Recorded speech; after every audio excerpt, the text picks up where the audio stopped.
Markets move fast. Get the insights you need in 10 minutes with Barclays Brief, a podcast from Barclays Investment Bank. Each week, our experts analyze market themes, helping you anticipate what's next. Listen to Barclays Brief, wherever you get your podcasts. Bloomberg Audio Studios. Podcasts, radio, news. This is a breaking news update from Bloomberg. Instant reaction and analysis from our 3,000 journalists and analysts around the world. The Fed decision seconds away, unchanged as the expectation. With the call is Mike McKee. Well, pretty much as expected, John. No change in rates, and the Fed leaves open the option of cutting rates in the future. Stephen Myron and Chris Waller dissent in favor of a rate cut. Michelle Bowman does not. Waller's dissent, of course, could be read as an effort to retain his place as a finalist to replace Jay Powell later this year. The statement keeps the line about considering the extent and timing of additional adjustments to the target range, suggesting more rate cuts are possible. There's no hint, however, of what that would lead them to do that or when. The economic assessment is very short and relative to recent stations, slightly positive. Available indicators suggest that economic activity has been expanding at a solid pace, it says. Job gains have remained low, and the unemployment rate has shown some signs of stabilization. Inflation remains somewhat elevated. The officials say uncertainty about the economic outlook remains elevated, but they don't emphasize jobs, as they have the last three statements, or inflation as the major concern. The committee is attentive to the risks to both sides of its dual mandate, the statement says. The open market desk at the New York Fed is again told to maintain an ample level of reserves by buying Treasury bills or, if necessary, maturities of up to 3 years or less. It's all about as plain vanilla as you can get, which shifts the focus, of course, to Chairman Powell's news conference at the bottom of the hour. What does he say about the future of interest rates? And what does he say about his future as a member of the Fed? Stay tuned. Mike McKee, we will stay tuned. The news conference about 28 minutes away. You run into that. Mike McKee there, world class, as always. A Fed decision, unchanged. The vote, interesting, 10-2 to hold rates steady. The two, Governor Myron and Governor Waller. TK, is it unfair to describe the Governor Waller dissent as an audition to take the top job at the Federal Reserve? 1991 is classic paper on game theory. I just think we saw a little Waller game theory going on, to say the least. I don't have a strong opinion on it, but definitely that's a setup for the president to make a Waller decision. This has been an individual, Torsten, who has provided thought leadership on this committee, effective thought leadership now for a number of years. That dissent will be described by many in this market as an audition for the top job at the Federal Reserve. Is that unfair? I think it is a bit unfair. I mean, Chris is very, very steady and stable and has had his whole career as a PhD economist doing research, going after the data, being data dependent. So I do view this mainly as a sign that he actually is worried. And his speeches have also given very clear indication of this. He is actually truly worried about that the labor market might be signaling that things are about to get worse. So I think it's a little bit unfair to put him into that category, because I do think that it's very important that he is telling us that he does believe that rates should have been cut today. Is that worry about the jobs market justified by the data you look at? Well, that's the discussion. I happen to have the view that this is all because of labor supply being much lower. Immigration used to be 3 million a year. Now it's about 400,000 from the CBO. So if labor supply is lower, you should also expect job growth to be lower.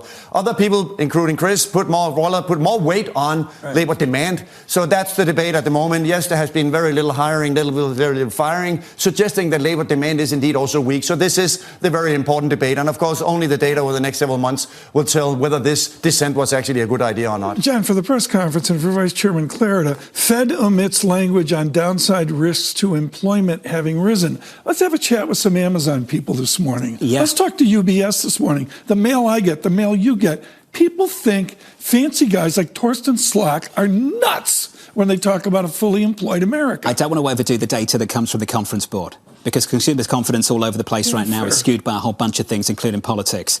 But attitudes to the labour market, when people turn around to you, Torsten, and they say right now it's getting harder to get a job, jobs are not plentiful, you have to take notice, don't you? Absolutely. It is absolutely the case that the labor market data has become slower in terms of job growth. But what is really critical here to remember is that if you have much fewer immigrants going from 3 million to 400,000 a year, of course, that's also going to create the break-even rate for non-farm payrolls. That's a lot lower. That used to be 200,000 a year. Now the Fed says it's about 30,000. So the closer you get to zero, of course, the more this will also begin to have more worries among people, whether can I find a job, can I not find a job? And those worries, of course, in sentiment are exactly showing up that in particular the lower leg of the K continues to be under significant distress. The Federal Reserve keeping rates unchanged. If you are just tuning in, as expected, equities on the S&P 500 just a little bit lower, just off all-time highs on the S&P 500. Two dissents, looking for a 25 basis point reduction, one from Governor Myron, another from Governor Waller. Joining us now, a man who knows a little something about how this committee makes decisions, the former Fed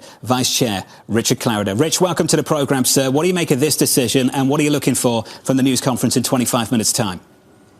You know, it's as expected, pretty minimal changes to the statement. If anything, as you mentioned, though, changing in the wording about the labor market. I thought it was a close call going in whether or not we would see Governor Waller or Vice Chair Bowman dissent. And in the end, we did get the dissent from Chris Waller. I agree with Torsten, who was on earlier. You know, Chris is a good economist. He's been consistent and had a good call on the labor market and inflation. And he's made the case in many speeches that there is a case to get rates down to neutral. So I take him at his word on that. Maybe I'll in terms of the press conference, obviously no SEP projections or the like. And I think the reporters will be pressing the chair on what message they should take away from this in terms of the remainder of the year. When you look at the politics here, I'm hesitant to say Chairman Clarida, but is this a moment where the president goes outside the chosen four candidates? You know, there has been this speculation. There was the reporting this morning. I know each of the candidates. I think any of them would be a good choice. They bring strengths to the job. But there are a lot of moving parts when you're Fed chair. And so it'll be interesting to see who they finally select. You and I remember the day where Phil Gramm went after Alan Greenspan on foreign exchange. Richard Clarida, is it appropriate that a Fed chairman speak of dollar dynamics, particularly the whipsaw of President weak dollar and Secretary of Treasury strong dollar? Great question as usual, Tom. You know, never say never, but both as a policymaker and as a student of policymaking, the Fed tries to stay out of any and all discussions about exchange rates, and I would expect Jay Powell today, if he's asked that question, to do the same. So, Rich, when you think about yield curve dynamics, I mean, what is your view on what the yield curve will do? The consensus has the view that it will steepen. Is that also your view, or do you think front-end rates will stay stable and long rates will also stay stable, or how do you think about the curve at the moment? Yeah. No, hi, Torsten. What's been remarkable is really since either going back to the last hike, which was all the way back in 23, or the first cut in 2024, the 10-year Treasury has been in a range from roughly 4 3/4 to 3 3/4. A lot's happened in that intervening period. That importantly reflects much higher real rates than we had pre-pandemic. So you have seen a shift up in the curve relative to pre-pandemic. And yes, would expect the curve to continue to steepen over time as 10 years stay in that range and as front-end rates come down under the new chair. Rich, as you identify a range, impressively stable so far. For you and the team at PIMCO, Rich, what's the biggest pillar of that stability that we've seen over the past few months at the long end of the curve? Well, I think it reflects the new dynamics, both because potentially of faster productivity growth and fiscal concerns. It's appropriate that longer dated real yields are higher than they were before. I think that's an important fact of life. I mean, the real debate and the real issue is, within the Fed and in the markets is, where's the neutral rate? Where do front-end rates end up? And we still think that neutral for the funds rate is somewhere down around 3%. But obviously that's going to depend on where we are in the cycle as well. And this may be an unfair question. Do you think an incoming Fed chair is going to make dramatic changes to the Fed staff in terms of who is head of which departments? Or how do you think the incoming chair might think about things if he or she doesn't think that it's likely that interest rates are going to be coming down because of persuading the committee?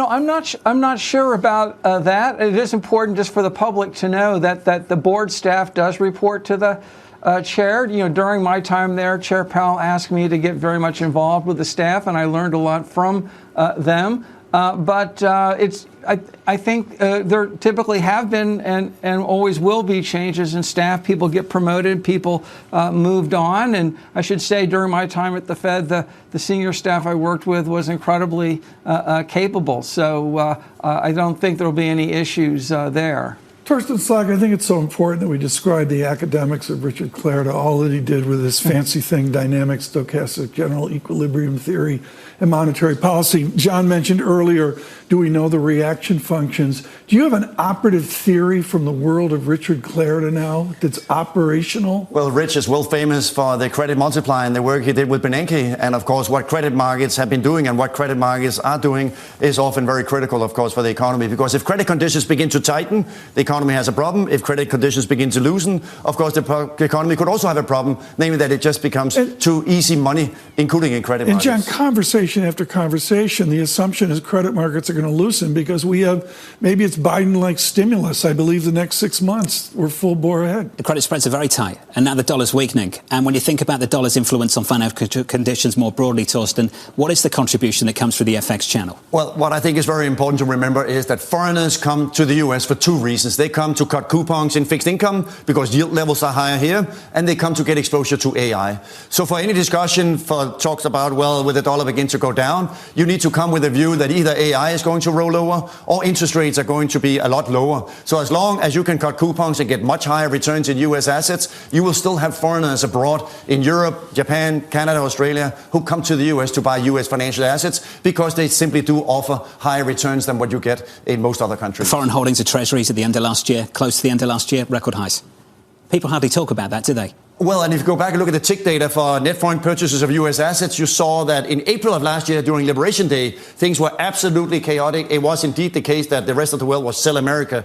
But since April, for the data we now have from May up until November, it was very, very strong inflow of data into rates, in particular credit, and also, of course, into equities. If you are just tuning in, welcome to the programme. About 10 minutes ago, the Federal Reserve leaving interest rates unchanged. 2 votes for a 25 basis point reduction from Governor Waller and from Governor Myron. A news conference with Chairman Powell in about 20 minutes' time. We've got the former Fed Vice Chair, Richard Clarida, standing by just for one more question. Richard, I want to come to you on this, an important topic, because the Chairman will be asked about this in the news conference. I have no doubt of that.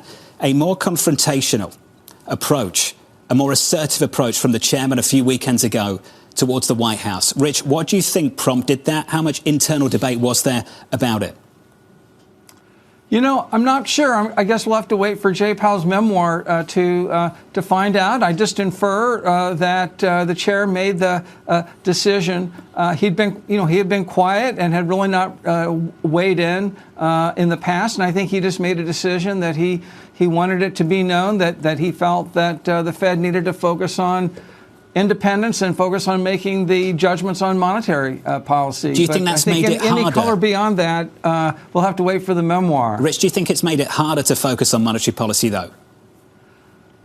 I really don't. I don't think so. In light of all the things that are going on, I think it was a very clear indication that for the remainder of his term as chair, that will be the focus. Richard Clarida, thank you, sir. As always, the former Fed Vice Chair, Rich Clarida. We have no doubt the chairman will be asked about that issue in about 20 minutes' time. Joining us now to extend the conversation, Bob Michael of JP Morgan Asset Management. Bob, you've always got your own questions, buddy. What do you want to hear from the chairman in the next hour? Well, the question he's not going to answer is, does he intend to stay on if after his chair expires? But I think the one to ask is, what does he see in the labor market that's particularly worrying to him? And is the Fed undergoing studies about what the broader impact of AI will be across the economy? Bob Michael, you look at the key question that you mentioned is labor. We mentioned this earlier off Orzag and Posen recently. Does your team at JP Morgan see any form of wage dynamic that indicates inflation? Not so much right now. I think this low hire, low fire has really dampened wage gains quite a bit. we'll see what happens in the first half of the year. Yeah. Certainly expectations are pretty good for the economy and corporate spending. Maybe that will lead to higher wages. But right now, you're not seeing evidence of that. I really can't emphasize enough, folks, that phrase there, to see into the middle of the year. Then, Bob Michael, with that, with an interest rate strategy and given all the upset at the Fed, how far out is the Bob Michael vision at JP Morgan? Can you get out to Q3, or dare I say, model out a fixed income portfolio to 2027? You can, and you have to. You can't invest a lot of assets without having some view on the short term, the medium term, and the longer term. Right now, things look pretty good. On Monday, I said that the yield curve looked about as perfectly priced as you could have it. So does the bond market. It seems to incorporate reasonably good economic activity this year. It seems to incorporate what we think could be disinflationary forces coming from both the headwinds of tariffs on spending and also the impact of AI. It's sort of an ideal market for bonds, including credit. Well, and to the issue about AI, given AI is so prominent in the equity market, and now AI is also becoming a bigger weight in the public IG index. And by the way, AI is also hugely in venture capital. 2/3 of venture capital is AI. How do you think about the construction of portfolios at the moment when you suddenly have, when you look holistically at asset allocation, one factor, namely AI, that is everywhere? Well, we've seen a lot of sectors in the past access the markets for a lot of funding. And the lesson from that is to wait until the supply starts to weigh on prices, and that's your opportunity to go in. I think what we do understand is there's an enormous need of capital because there's an enormous productive use for it to build the infrastructure that's going to power everything. What we do see at JP Morgan Chase is every line of business is using AI and how it operates, and it is creating a lot of efficiencies. It allows us to scale very, very efficiently. So it's not going away. It only seems to be accelerating. Yeah, Bob, I want to build on this. I think it's really important. And I say this a little tongue-in-cheek, but ultimately a big factor behind the GDP growth for the last 12 months is the capex spend of a handful of companies. Is that becoming the more important macro indicator? Never mind payrolls. It's what happens after the close today from Meta, Microsoft, and what we hear from the big tech players over the next week. I think so, because they're not only telling us how their businesses look, they're telling us how every other business looks and how every other business is thinking about AI, and are they willing to invest more there?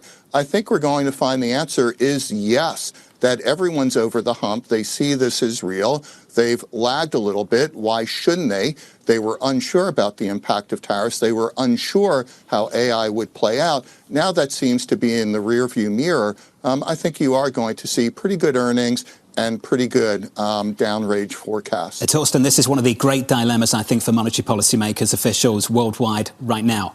The divide between GDP and payrolls growth. GDP is fantastic. Payrolls growth super subdued, and you can point to supply-side factors like immigration. That's a factor, sure. But the character of GDP is becoming less and less labour-intensive based on what we've seen over the last 12 months. Absolutely, and a very important point when we talk about the Fed is that also is because we simply have that the forces that are driving GDP are actually not very interest rate sensitive, because most of the forces that have been driving the boom in AI and the energy build-out have been coming because of equity valuations being so high. Now there's more in the change in the capital structure towards also more debt issuance. But for the last several years, no matter what the Fed funds rate did, we had a really strong boom in AI. And that was driving the economy forward and continues to drive the economy forward, because this strength is coming from sources that are much less interest rate sensitive than traditional components of GDP. Well, let's get a source on this. Torsten Slok this morning. It was good to see you up before 9 a.m., Torsten.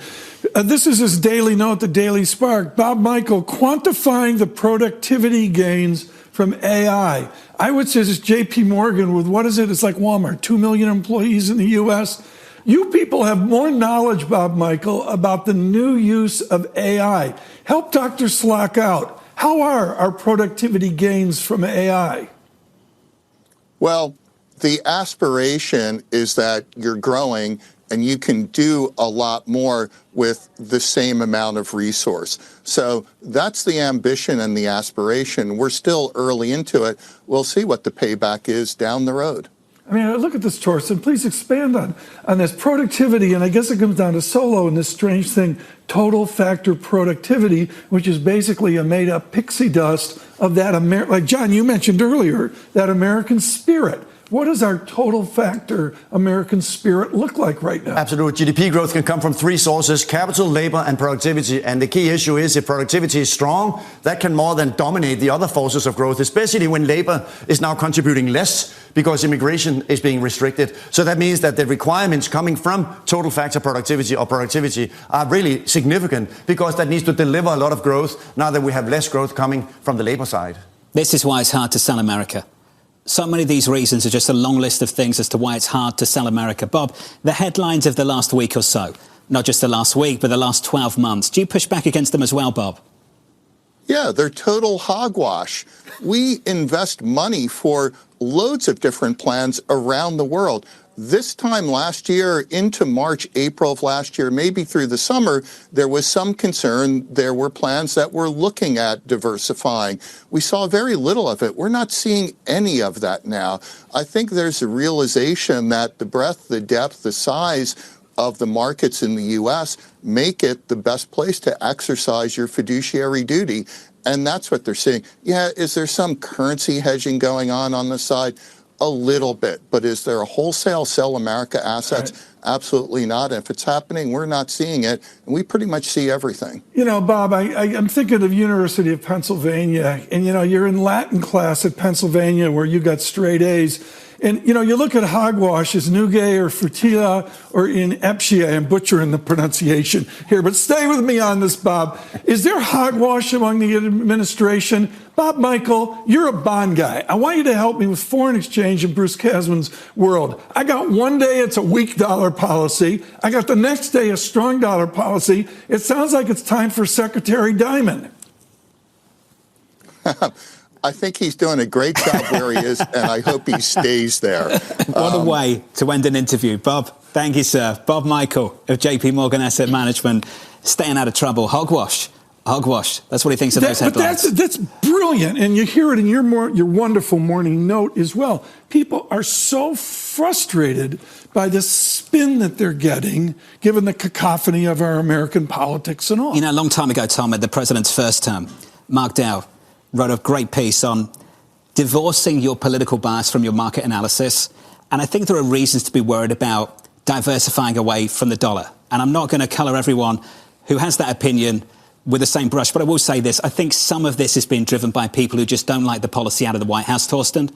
And dare I say they have a bit of TDS. I do think some of that is colouring some of the analysis that's coming from not just Wall Street, but from research desks around the world. Absolutely. And you go around Europe and you talk to a lot of people who are, of course, saying, oh, my God, what's going on? This is confusing. This is chaotic. Institutions, all these discussions. And then you ask at the end of the beer, well, how are you even investing your money? Are we still buying dollar assets? Because dollar assets still offer great returns, again, higher levels of yields. Also in AI exposure. You don't get much AI exposure if you invest only in European stocks. You don't get much AI exposure in Japan, Canada, and Australia. So the US offers things that are simply not being offered by the rest of the world. I mean, quickly, John, you spent 12 hours on the set in London the day of Brexit here. We're popping 138 on sterling. Does your life change with a 143 sterling? You're still convinced that I get paid in sterling? I hope so. Yes, I'm looking at the chart here, and we're right up against the range of given strong the recent price sterling. action, I wish I was funded in sterling. But given this is my 10th year over here, I'm still funded in dollars. Your review's over. Okay, thank you, sir. Thank you, boss.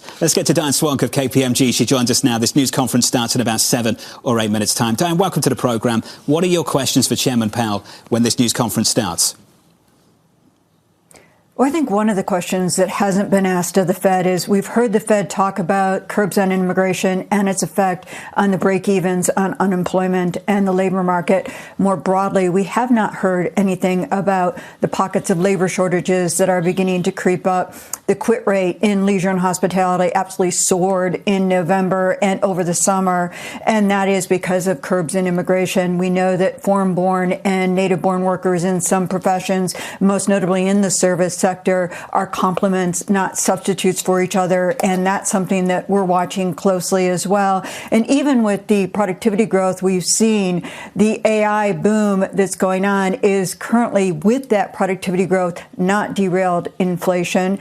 And in fact, it is adding to inflation on the margin for salient prices for many consumers, notably electricity costs. And then you have this cold spell on top of it that added to natural gas costs. But all of that is still pushing up prices rather than down, when we're going to get a lot of fiscal stimulus in the beginning of the year as well. Diane, your work recently has been absolutely brilliant about the fabric of employed America. What is the one thing Wall Street consensus, the 3 zip codes in Manhattan, what's the one thing they get wrong about labor America? Well, first of all, the overall unemployment rate is not really a good summary statistic right now. We know at the end of the year, those having to accept part-time instead of full-time hit an all-time high. We're now at the place where in the new millennium, for the last 25 years, we've seen, instead of multiple job holders falling as an expansion goes longer, they're now rising. This is part of that labor share of income being eroded, the inequalities we're seeing out there, and the frozen state of the labor market, where those who have a job are clinging on and those who do not have a job are left wanting. I think it's very important to understand when you think about things like the U6 measure of unemployment, which gets into that sort of under the hood. That's running around 8.4%, 2.2% above where it was in 2019. And I think those are important issues. Diane, quickly here, the model is that the tech bro are taking over America. We've talked about American exceptionalism, but so many people just want to turn around that ugly labor share vector. How would you do that?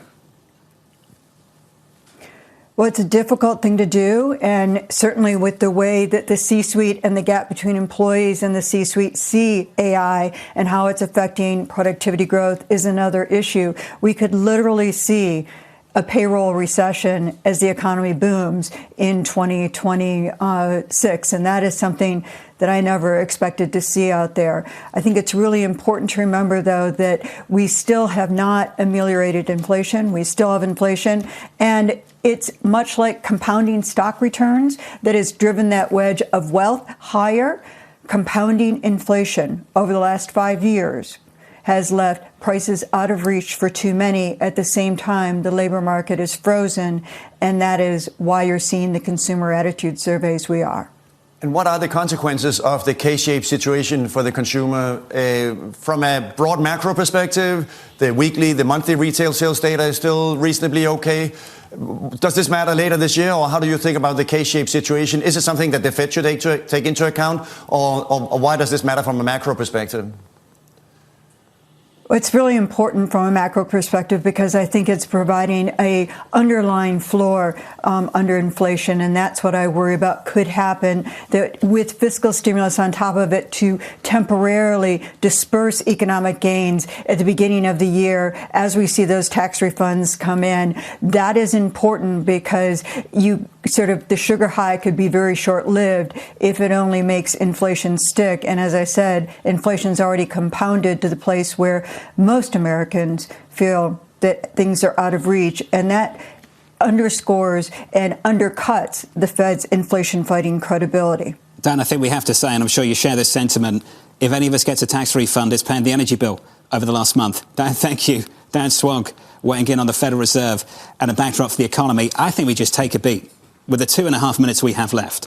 What Dan Swonk just said there, that we could have an economic boom and a payrolls recession. Now, I know this sounds a little bit philosophical, but what on earth is a boom if we have a payrolls recession?